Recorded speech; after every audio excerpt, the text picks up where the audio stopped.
नमस्कार विद्यार्थी मित्रांनो, MPSC जागरणवर आपले सहर्ष स्वागत आहे।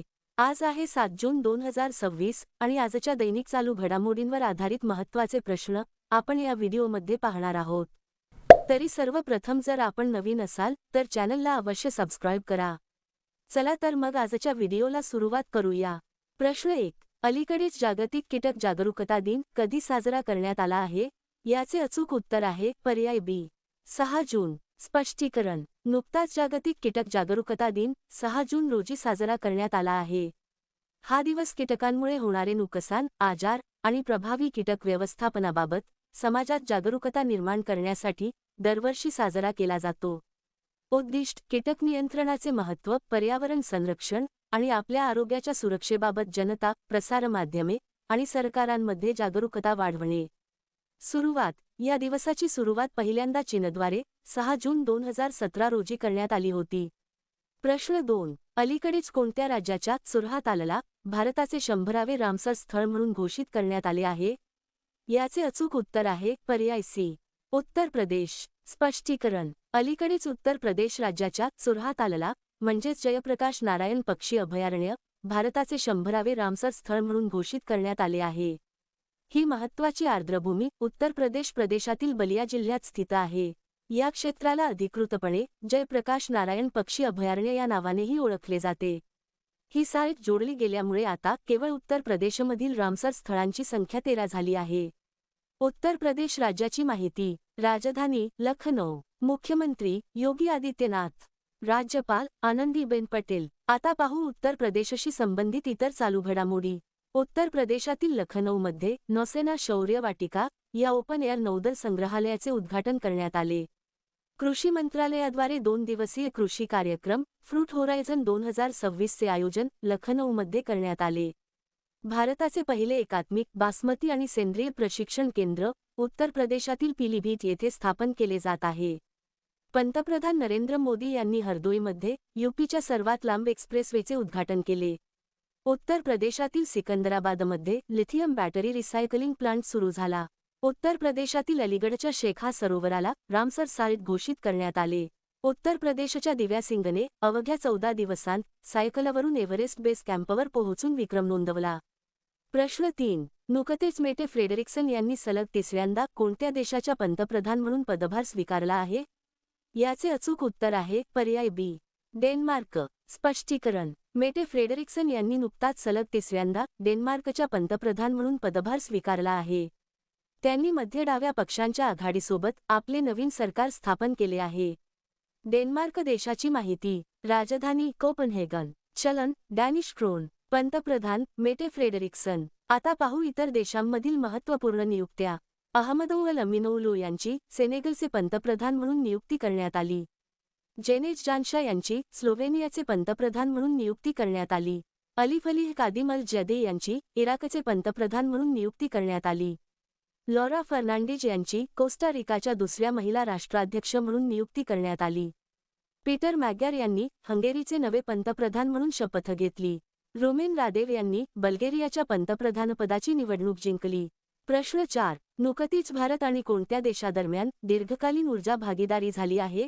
याचे अचूक उत्तर आहे पर्याय सी, व्हेनेझुएला। स्पष्टीकरण: अलीकडेच भारत आणि व्हेनेझुएला यांच्यात दीर्घकालीन ऊर्जा भागीदारीवर महत्त्वपूर्ण चर्चा आणि करार झाले आहेत। करार काय आहे? नवी दिल्लीत झालेल्या उच्चस्तरीय चर्चेत दोन्ही देशांनी कच्च्या तेलाची खरेदी, तेल क्षेत्रांमधील गुंतवणूक आणि ऊर्जा सुरक्षेबाबत दीर्घकालीन करार करण्याचा निर्णय घेतला आहे। व्हेनेझुएलाचे महत्त्व: व्हेनेझुएलाकडे जगातील सर्वात मोठे तेलाचे साठे आहेत आणि अलीकडेच तो भारताच्या सर्वोच्च कच्चे तेल पुरवठादारांपैकी एक बनला आहे। व्हेनेझुएला देशाची माहिती: राजधानी कराकास, चलन व्हेनेझुएलन बोलिव्हार, राष्ट्राध्यक्ष डेल्सी रॉड्रिग्ज। प्रश्न 5, अलीकडेच पहिल्या जागतिक योगासन क्रीडा चॅम्पियनशिप 2026 चे आयोजन कोठे केले जात आहे? याचे अचूक उत्तर आहे पर्याय डी, अहमदाबाद। स्पष्टीकरण: पंतप्रधान श्री नरेंद्र मोदी यांनी आज अहमदाबादहून व्हिडिओ संदेशाद्वारे पहिल्या जागतिक योगासन चॅम्पियनशिपचे उद्घाटन केले। श्री मोदी म्हणाले, आज अहमदाबादच्या भूमीतून जागतिक क्रीडा वारशात एक नवीन अध्याय जोडला जात आहे।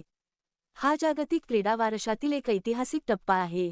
प्रश्न 6. अलीकडेच भारताला कोणत्या देशाकडून S-400 वायू संरक्षण क्षेपणास्त्र प्रणालीची चौथी तुकडी प्राप्त झाली आहे?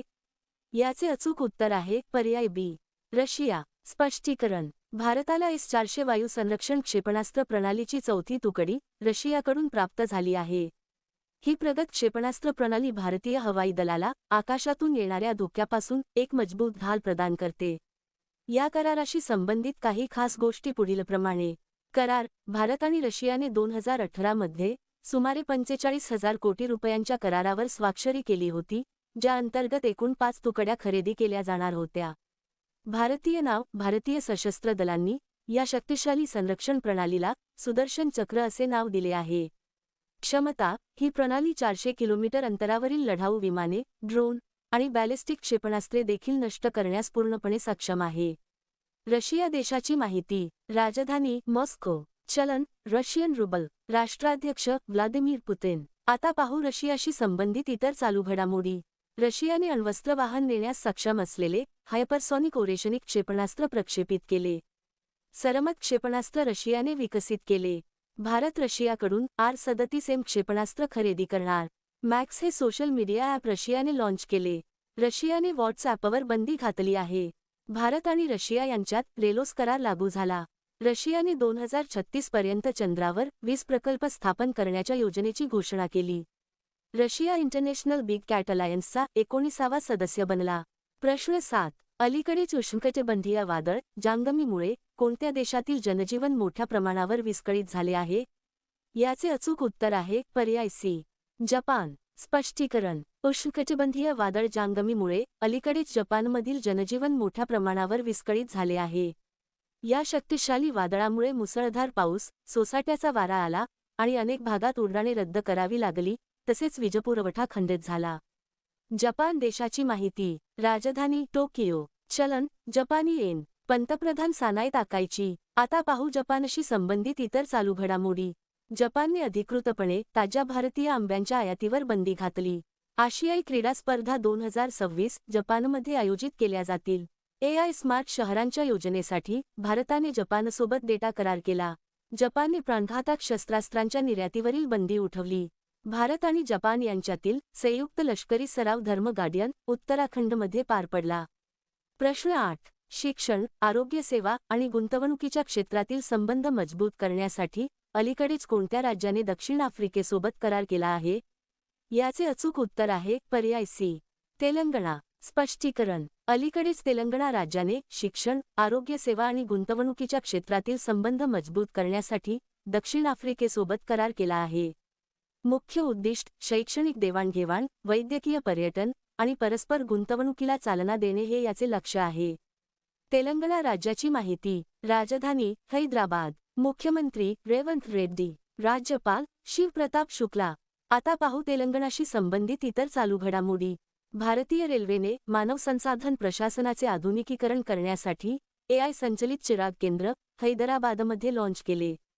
तेलंगणाच्या मुख्यमंत्र्यांनी प्रत्येक नागरिकासाठी one stop multipurpose unified card सुरू करण्याचे निर्देश दिले. सरकारी कनिष्ठ महाविद्यालयांमध्ये मोफत नाश्ता आणि मध्यान्ह भोजन या दोन्ही योजना सुरू करणारे तेलंगणा हे भारतातील पहिले राज्य बनले. तेलंगणामध्ये महिला नेतृत्वाखालील सौर ऊर्जा प्रकल्पाचे उद्घाटन झाले. पंतप्रधान मोदींनी हैदराबादमध्ये अत्याधुनिक सुविधांनी युक्त असलेल्या सिंधू हॉस्पिटलचे उद्घाटन केले. प्रश्न 9. नुकताच 2026चा प्रिन्सेस ऑफ अस्टुरियस स्पोर्ट्स अवॉर्ड मिळवणारे पहिले फुटबॉलपटू कोण बनले आहेत? याचे अचूक उत्तर आहे पर्याय बी. Lionel Messi. स्पष्टीकरण. नुकताच 2026चा प्रतिष्ठित प्रिन्सेस ऑफ अस्टुरियस स्पोर्ट्स अवॉर्ड जिंकणारे अर्जेंटिनाचे दिग्गज लिओनेल मेसी पहिले फुटबॉलपटू ठरले आहेत. फुटबॉलच्या मैदानावरील त्यांच्या असाधारण कामगिरीसाठी आणि वंचित मुलांच्या आरोग्य व शिक्षणाच्या क्षेत्रातील त्यांच्या सामाजिक कार्यासाठी त्यांना हा पुरस्कार देण्यात आला आहे. आता पाहू इतर महत्त्वपूर्ण पुरस्कार. AB क्रिएटिव्ह अवॉर्ड्स 2026 मध्ये हिंदी वृत्तपत्र दैनिक जागरणला पब्लिशर ऑफ द इयर पुरस्काराने सन्मानित करण्यात आले. खाद्य आणि कृषी संघटनेच्या ॲग्रिकोल मेडलने पंतप्रधान मोदींना सन्मानित करण्यात आले. प्रतिष्ठित 2026चा इंटरनॅशनल बुक प्राइज यांग शुआंगजी यांना प्रदान करण्यात आला. नॉर्वेकडून पंतप्रधान मोदींना 32वा आंतरराष्ट्रीय सर्वोच्च पुरस्कार प्रदान करण्यात आला. पंतप्रधान मोदींना स्वीडनचा सर्वोच्च सन्मान मिळाला.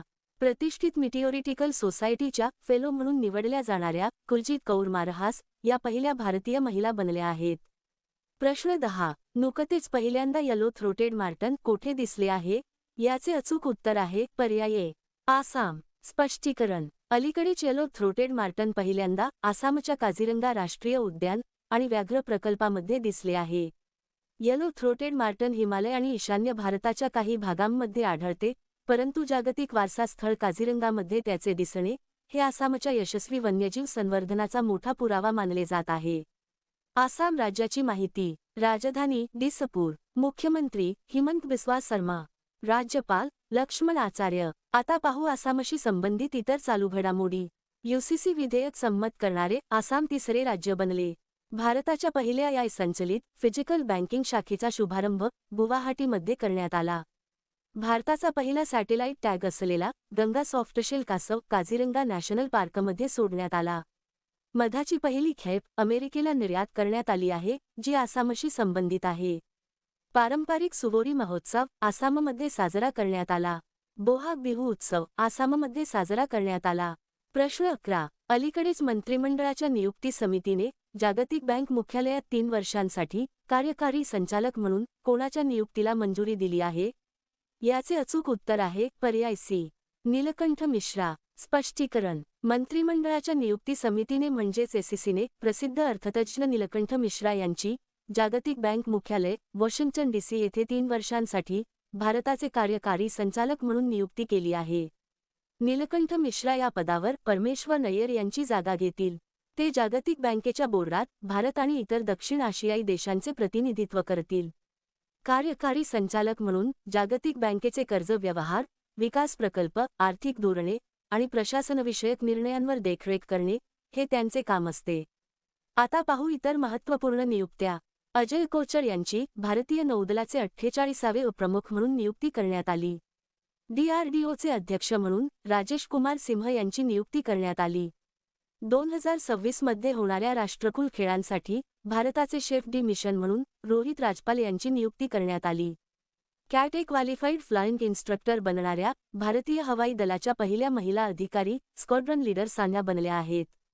UIDAIचे मुख्य कार्यकारी अधिकारी म्हणून सौरभ विजय यांची नियुक्ती करण्यात आली. भारतीय कनिष्ठ पुरुष हॉकी संघाचे नवे मुख्य प्रशिक्षक म्हणून फ्रेडरिक सोएज यांची नियुक्ती करण्यात आली. जिओ प्लॅटफॉर्म्सचे नवे व्यवस्थापकीय संचालक म्हणजेच MD म्हणून आकाश अंबानी यांची नियुक्ती करण्यात आली. प्रश्न 12. अलीकडेच ऋतव्रत बॅनर्जी कोणत्या राज्य विधानसभेचे विरोधी पक्षनेते बनले आहेत? याचे अचूक उत्तर आहे पर्याय बी. पश्चिम बंगाल. स्पष्टीकरण. नुकतेच ऋतव्रत बॅनर्जी पश्चिम बंगाल राज्य विधानसभेचे विरोधी पक्षनेते बनले आहेत. TMCमध्ये झालेल्या फुटीनंतर त्यांच्या नेतृत्वाखालील बंडखोर आमदारांच्या गटाला विधानसभा अध्यक्षांनी मान्यता दिली आहे. पश्चिम बंगाल राज्याची माहिती. राजधानी कोलकाता. मुख्यमंत्री सुवेंदू अधिकारी. राज्यपाल RN रवी. आता पाहू पश्चिम बंगालशी संबंधित इतर चालू घडामोडी. जगातील सर्वात मोठा दही उत्पादन प्लांट कोलकाता येथे उभारला जाईल. भारत सरकारद्वारे आंतरराष्ट्रीय योग दिवस 2026 सोहळ्याचे मुख्य यजमान शहर म्हणून कोलकाताची घोषणा करण्यात आली.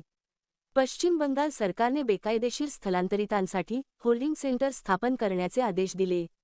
पश्चिम बंगाल सरकारने ऑलिम्पिक सुवर्णपदक विजेत्यांसाठी 8 कोटी रुपयांचे रोख पारितोषिक आणि थेट DSP स्तरावरील नोकरीची घोषणा केली. पश्चिम बंगाल सरकारने सर्व सरकारी शाळांमध्ये सकाळच्या प्रार्थना दरम्यान वंदे मातरम हे राष्ट्रीय गीत गाणे अनिवार्य केले. आता मागील व्हिडिओतील प्रश्न. अलीकडेच CBSEचे अध्यक्ष म्हणून कोणाची नियुक्ती करण्यात आली आहे? याचे अचूक उत्तर आहे पर्याय सी. लोखंडे प्रशांत सीताराम. आता पाहू सर्वात महत्त्वाचे उजळणी प्रश्न. अरुणाचल प्रदेश मंत्रिमंडळाने इनर लाईन परमिट म्हणजेच ILPS सिस्टीमला मंजुरी दिली. DRDOचे अध्यक्ष म्हणून राजेश कुमार सिंह यांची नियुक्ती करण्यात आली. सिक्कीम भारताचे 5वे संपूर्ण साक्षर राज्य बनले. शुक्र ग्रहाच्या अभ्यासासाठी भारताने स्वीडनसोबत व्हीनस ऑर्बिटर मिशनवर करार केला. तैवान भारताला मागे टाकून 5वी सर्वात मोठी शेअर बाजारपेठ बनली. 39व्या राष्ट्रीय क्रीडा स्पर्धा 2027चे यजमानपद मेघालय भूषवणार. अंदमान निकोबारमध्ये पाण्याखालील सर्वात मोठा राष्ट्रध्वज फडकवण्यात आला. इंटरनॅशनल बिग कॅट अलायन्स म्हणजेच IBCA मध्ये सामील होणारा सौदी अरेबिया 26वा सदस्य देश बनला. GI प्रमाणित आल्याच्या शेतीसाठी मिझोराम सरकारने आले मिशन सुरू केले. ओडिशा सरकारने सरकारी वापरासाठी इलेक्ट्रिक वाहने अनिवार्य केली. भारताचे 27वे chief of naval staff Krishna Swaminathan बनले आहेत. ग्रामीण स्वच्छतेत पूर्व विभागातील क्रमांक 1 चे राज्य बिहार बनले. इस्रायलने लेबनॉनच्या 900 वर्षे जुन्या किल्ल्यावर ताबा मिळवला. राजीव कृष्ण यांची उत्तर प्रदेशचे पूर्णवेळ पोलीस महासंचालक म्हणजेच DGP म्हणून नियुक्ती करण्यात आली. मध्य प्रदेशातील चंदेरी येथे लुप्तप्राय पांढरे गिधाड आढळले आहे. मुकेश सिंह यांची मणिपूरचे नवे पोलीस महासंचालक म्हणजेच DGP म्हणून नियुक्ती करण्यात आली. आता तुमच्यासाठी प्रश्न. अलीकडेच संयुक्त राष्ट्र सुरक्षा परिषदेवर पहिल्यांदाच कोणाची निवड करण्यात आली आहे? दिलेल्या पर्यायातून या प्रश्नाचे अचूक उत्तर कमेंट बॉक्समध्ये नक्की द्या. उद्या पुन्हा भेटू पुढील भागात. धन्यवाद.